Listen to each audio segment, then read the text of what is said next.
that sounds this good and looks this stunning, it really doesn't matter how it drives, you just want one.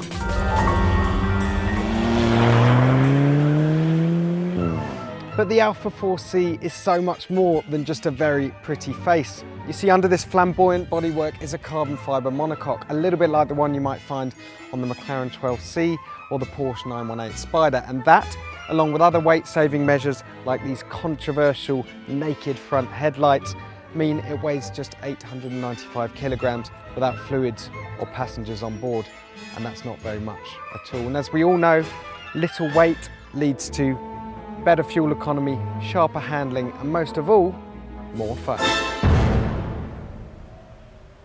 The styling and mid-engine layout are all straight from the supercar textbook, but the engine is a humble 4-cylinder turbo, taken from the Giulietta hatch, recast in aluminium and tuned up to 240 horsepower, which in a car that weighs this little is plenty. 0 to 62 takes 4.5 seconds and top speed is 160 miles an hour. And as you can hear, fitted with the optional sports exhaust, it sounds like an old race car from the 50s, especially from the outside. From the inside, you can hear the air intake sucking and snorting away. Unfortunately, it's not perfect, and that's all down to its main rival, of course, the mighty Porsche Cayman.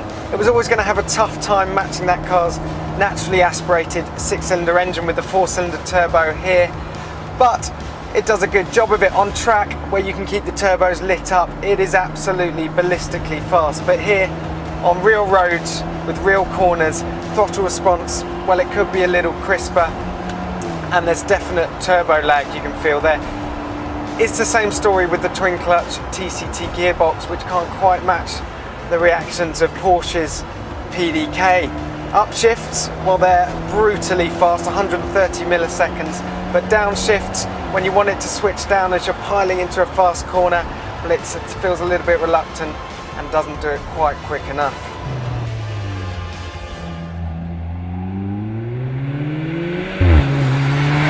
Okay, so I'll put those slight powertrain issues to one side for a moment and let's just focus on this chassis, because it really is a work of art. It's so incredibly stiff, you can just feel it from the get-go, and that means the turn-in is amazingly crisp and amazingly precise.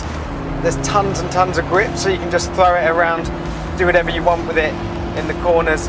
And the best bit is the steering. It's completely unassisted, there's no power steering system whatsoever, and it means it's just buzzing with feedback, which is quite a rarity in modern cars these days.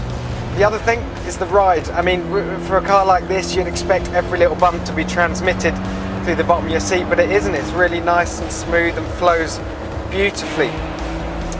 The only problem, well, the big problem really, I want a manual gearbox in here.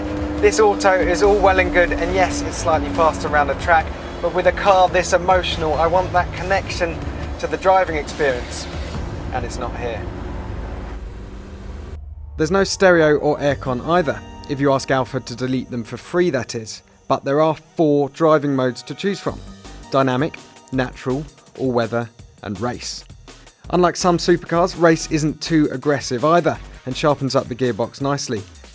As for the interior quality, well, it can't match the Porsche Cayman, but the 4C's driving position is spot on, and the TFT instrument screen and exposed carbon fibre looks fantastic.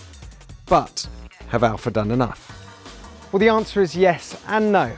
I'll go with the bad news first, and that's that the 4C's powertrain isn't quite a match for the Porsche Cayman, which incidentally starts from around 5 grand less. But the 4C has some pretty significant talents that help make up the gap, notably the way it looks, the way it sounds, and the way it steers. Now, Alfa say they can only build 3,500 of these things a year because building the carbon fibre monocoque is so labour intensive. But I reckon if they can find a way to make more, they'll definitely sell them.